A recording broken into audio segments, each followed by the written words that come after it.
संसदीय कार्य विभाग, विधि एवं विधिक कार्य और विधि परामर्शी कार्यालय न्याय विभाग मंत्री श्री जोगाराम पटेल ने बुधवार को प्रातः 11 बजे सर्किट हाउस में प्रेस वार्ता की। आइए जानते हैं विस्तार से। आप सब भाइयों के मिलने के लिए सलाह करके मैं आज के दिन आया नहीं। वैसे हमारी पार्टी की और सरकार की व्यवस्था के अनुसार प्रभारी मंत्री जी ने आपसे यहाँ वार्ता की है और बजट के विषय में, बजट की क्रियान्विति के विषय में उनसे आपसे खूब बात हुई होगी। आपने अपनी बात की होगी, उन्होंने अपनी बात की होगी। मैं ज़्यादातर आंकड़ों में आपको नहीं बताऊँ क्योंकि आंकड़े आजकल किसी भी छिपे हुए नहीं, लेकिन 3-4 महत्वपूर्ण विषय जो मैं आपके सामने रखना चाहता हूँ। राजस्थान के इतिहास में जब से विधानसभा बनी है, बजट आए, पहला बजट हमारे मारवाड़ के जायजे में आदरणीय नाथूराम बिरला ने फाइनेंस मिनिस्टर पेश किया, पर उस वक्त की अगर आप स्पीच देखेंगे तो मुझे भी दर्द था कि मैं वो सब नहीं कर सका जो करना चाहिए। तो एक सीमाएं होती है, सरकार की भी सीमाएं होती है, परिवार में भी सीमाएं। उसके बाद अनेक बजट हुए।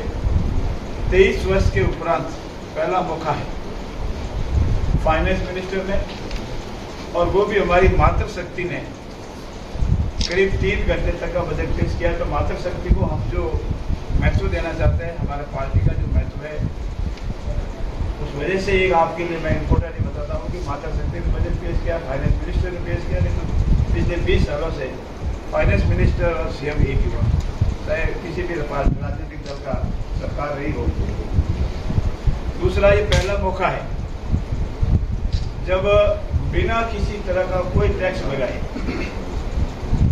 और अनेक आइटमों में टैक्स में कमी करते हुए, बनाना तो अलग विषय रहा, कमी करते हुए एक ऐतिहासिक बजट पेश किया गया। यशस्वी मुख्यमंत्री भजनलाल जी का ये बजट किस तरह से अति महत्वपूर्ण और ऐतिहासिक है, ये बात हम तो कहेंगे कि हमारी पार्टी का, लेकिन मैं जो विषय रख रहा हूँ आपके सामने वो विधानसभा में कल प्रतिपक्ष के माने जो हमारे नेता है उनका आपने स्पीच सुनी होगी, और डिबेट के दौरान पक्ष और प्रतिपक्ष के सभी अनेक सदस्यों ने इस पर अपनी टिप्पणियां की। लेकिन राजस्थान के इतिहास में कभी भी आपने देखा होगा कि कांग्रेस के अनेक विधायकों ने खुले रूप से विधानसभा के पटल पर ये कहा कि ऐसा बजट हमने आज दिन तक नहीं देखा, इतना बढ़िया बजट है। और वो भी विधानसभा का 16वां सत्र प्रारंभ होने के पहले सत्र, और कांग्रेस में पहले मंत्री स्तर का दर्जा भी प्राप्त है। उन्होंने कहा हम तो ये समझा कि चुनावी बजट है, पर आपको भी पता है, हमको भी पता है, उन्होंने भी बताया कि नहीं, ये तो प्रारंभिक बजट है, ये चुनावी बजट नहीं है। और सबसे महत्वपूर्ण ये, आपके यहाँ के बड़े समाचार पत्रों में भी ये समाचार प्रकाशित किया था कि मिथक था, ये आजकल मिथक रहा है कि नहीं जोधपुर के सीएम साहब नहीं है तो पता नहीं जोधपुर को मिलेगा, उधर को भरतपुर को ज्यादा मिल जाएगा, उदयपुर को नहीं मिलेगा, जयपुर को नहीं मिलेगा। लेकिन ऐसा कुछ भी नहीं था। जितना तय योगी सभी क्षेत्रों को, सभी वर्गों को और आवश्यकता अनुसार सभी को दिए गए हैं। और अंत में जो मैं आपसे निवेदन कर रहा हूँ, ये बजट के अलावा जो मैं आपने 5 से बातें रख रहा हूँ, आज दिन तक आपने नहीं देखा होगा, बजट पेश होने के दूसरे दिन सभी सेक्रेटरीज और सभी मंत्रियों की बैठक कि हमको इस बजट को टाइम के अंदर धरातल पर उतारना है, और धरातल पर उतारेंगे तो ही हम कह पाएंगे कि हमने ऐतिहासिक बजट दिया है, सिर्फ कार्यों में नहीं रहना। तो हमारी यशस्वी मुख्यमंत्री जी ने हमारी बैठक ली और सख्त निर्देश दिया कि 3 तरह के विषय आएंगे। एक विषय, ऐसे बजट की घोषणा होगी तो स्थानीय स्तर पर निपटेगी, ऐसी घोषणाएं होगी जो राज्य स्तर पर निपटेगी, और ऐसी घोषणाएं होगी जो 2 या 3 विभाग मिलकर के पूरी कर पाएंगे। जैसे लैंड अलॉटमेंट का भी है, और इशू भी है, फाइनेंस का भी है, तो वो करेगी। तो इन तीनों को व्यवस्था कैसे की जाए, इसकी पूरी डिटेल स्क्रीन करके एक दिन पहले प्रभारी सचिवों को भेजा, और वो अपने अपने प्रभार वाले जिले में रहे 2 दिन, और पूरी एक आइटम की उसने स्क्रूटनी की कि ये कौन सी है जो स्थानीय स्तर पर निपटेगी, ये कौन सी है जो जिला स्तर पर निपटेगी, ऐसी कौन सी है जो संभाग स्तर पर निपटेगी, और ऐसी कौन सी है जो जिला स्तर पर धरातल पर आएगी, और ऐसी कौन सी लॉन्ग टर्म की है इसमें केंद्र सरकार के सहयोग की भी आवश्यकता रहेगी। उदाहरण के लिए 8 जो ग्रीन कॉरिडोर दिए हैं, जिसमें 2 अपने पास आएंगे, एक जो जयपुर से बड़ौती जाएगा और एक जयपुर से जोधपुर आएगा। इन ग्रीन कॉरिडोर बनने के बाद मेरा ऐसा मानना है, जैसा मैंने सभी अधिकारियों से वार्ता की, जोधपुर से जयपुर लगभग 3 घंटे में दूरी पूरी हो जाएगी। लगभग 3 का 3.5 हो सकता है, आप रुक जाए तो 5 घंटे भी हो सकते हैं, लेकिन अगर एक स्पीड से चले तो लगभग 3 घंटे में दूरी हो जाएगी, कोई हैंडल नहीं रहेगा।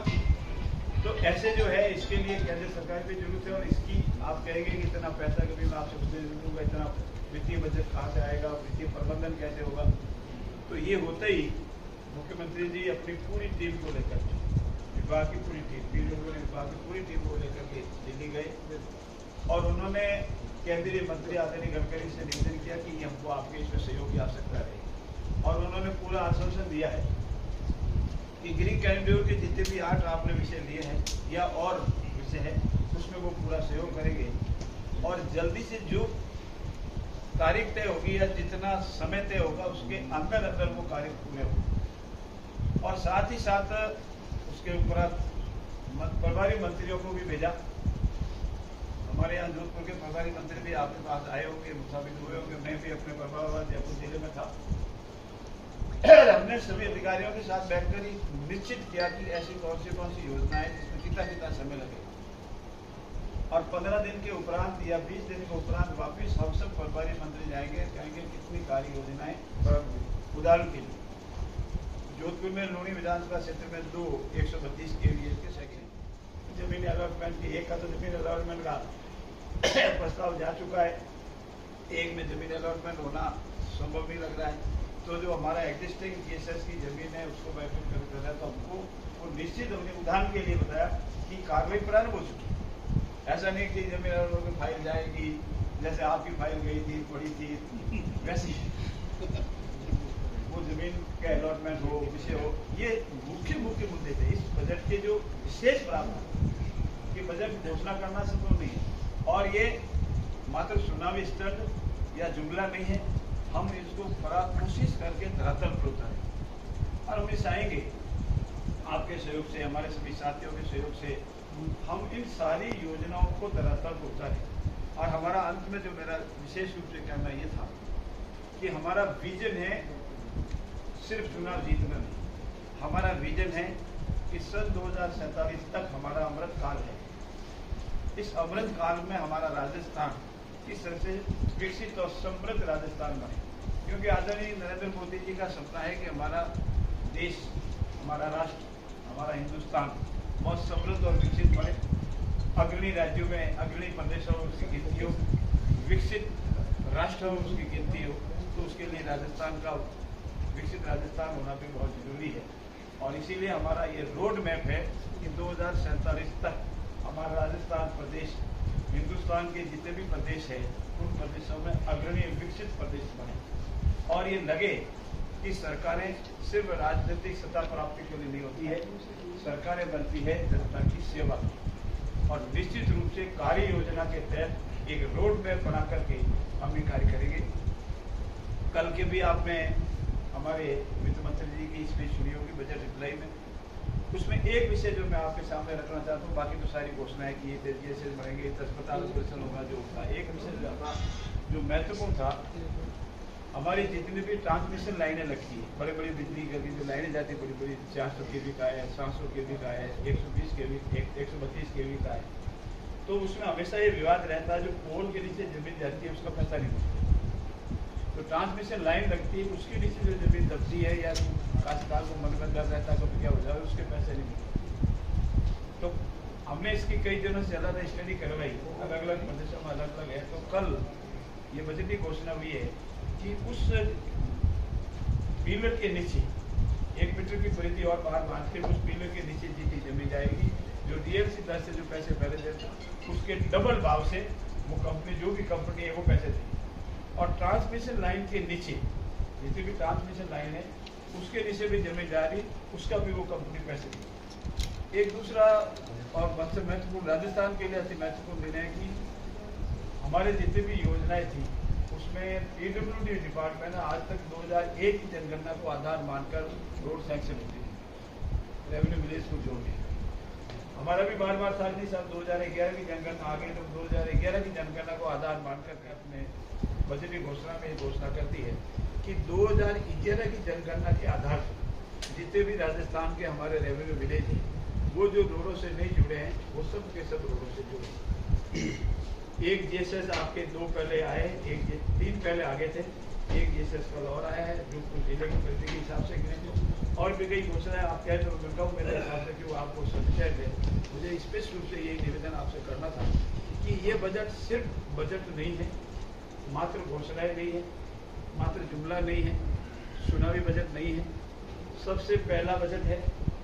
और हम सब लोगों ने ये प्रयास किया और आपके आशीर्वाद से, आपके सहयोग से हम प्रयास करेंगे कि जितनी भी घोषणाएं हैं वो धरातल पर उतरे, जनता को लगे कि हमारा राज है। और ये बजरी के लिए जो विशेष रूप से रात दिन आप लोग भी परिचित है, हम भी परिचित है, बजरी का विषय हमेशा के लिए समाप्त करने के लिए छोटी छोटी लीज का मामला आपके समाचार पत्रों में बार बार प्रकाशित हुआ है, वो भी बहुत जल्दी निपटाएंगे, छोटी छोटी लीज हो जाएगी। इसीलिए उसका जो बजरी अनेक तरह के आरोप प्रत्यारोप लगते हैं, बजरी माफिया है, फला माफिया है, लेकिन वो जब आरोप है वो खत्म हो जाएंगे। विधिवत जो बजरी खरीदने वाला खरीदेगा, बेचने वाला बेचेगा।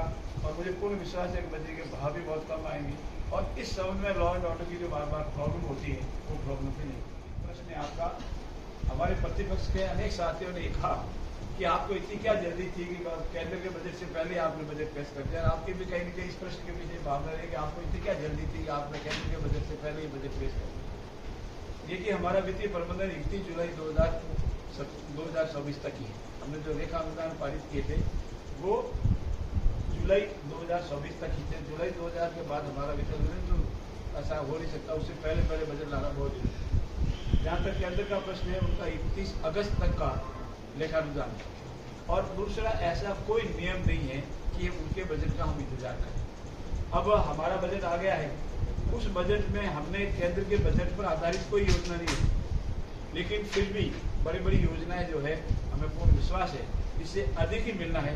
और एक बार मैं आपको फिर मुताबिक कहूँगा कि इसके अलावा इस बजट की पूर्ति के अलावा हमको केंद्र से इतना मिला है वो भी राजस्थान के विकास में काम आएगा। बार बार विधानसभा में उठा है और उनकी ये आशंका है प्रतिपक्ष के माननीय साथियों की कि आप 4 लाख नौकरी दोगे कैसे, 4 लाख तो पद ही नहीं होंगे। तो मैं आपकी जानकारी के लिए बता दूं, आप सब साथियों की जानकारी के लिए बता दूं, हमने 22,000 नौकरियां दी और 23,000 नौकरियां अभी मेडिकल एंड हेल्थ डिपार्टमेंट के अलग अलग हेड की हम आने वाले 2 या 3 महीने में नियुक्ति देने तक पूरी करना।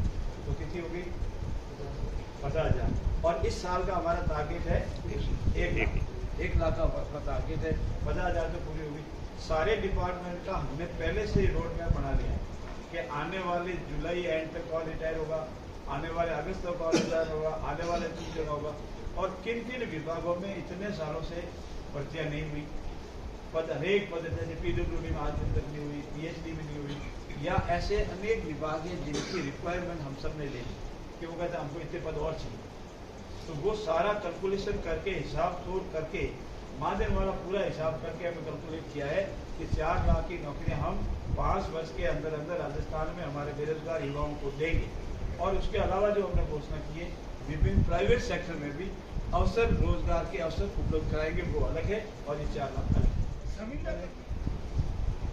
किस प्रकार से इस नई नौकरियों में उसको कोई प्राथमिकता दी जाएगी या उसको ये एकदम जवाब देने वाला प्रश्न नहीं है। अलग अलग डिपार्टमेंट होते हैं, अलग अलग तरह की सुविधाएं होती है, अलग अलग तरह के विषय होते हैं, पॉलिसी डिसीजन से इस पर ज़्यादा टीका टिप्पणी नहीं करते हूँ। लेकिन मैं इतना कह सकता हूँ संविदा कर्मी हमारे राजस्थान के हैं, हमारे परिवार के हैं, उनको भी रोजगार मिले ऐसा पूरा प्रयास होता करती है। शायद असंभव तो नहीं मिला तो हमारी एसोसिएशन मुख्यमंत्री जी ने कहा आज मेरी बात गांठ बांध लो, आने वाले 5 साल के सरप्लस बजट में बताओ तो हमको कहते हैं। आज आप मेरे भाई सब सुन लो, मेरे छोटे और बड़े भाई, हम जब तक सरप्लस आज हमारे पास 6 लाख करोड़ का डिफिसिट है, 500 समथिंग वो देखे गए हमको भी 5 लाख समथिंग का और 25-27 हज़ार करोड़ का हमने 25-27 हज़ार करोड़ का हमने दिया जो करके 6 पॉइंट समथिंग लाख का हमारा डिफिसिट है। ये तो पूरा करेंगे और सरप्लस में लाएंगे, क्योंकि हमारे ऊपर ईश्वर की मेहरबानी है और आप सबका आशीर्वाद है।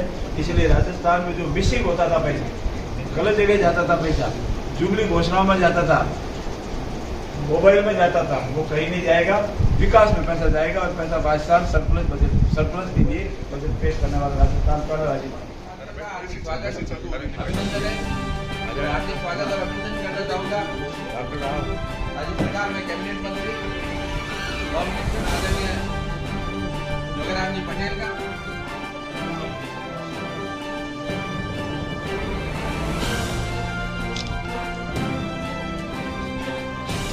मैं आदरणीय जोगेराम जी से निवेदन करूँगा कि वो प्रेस के साथियों से आगे की खबरों के लिए जुड़े रहिए हमारे साथ, देखते रहिए 24 टाइम न्यूज। खबर वही जो हो। Available on Google Play and App Store. Download it now.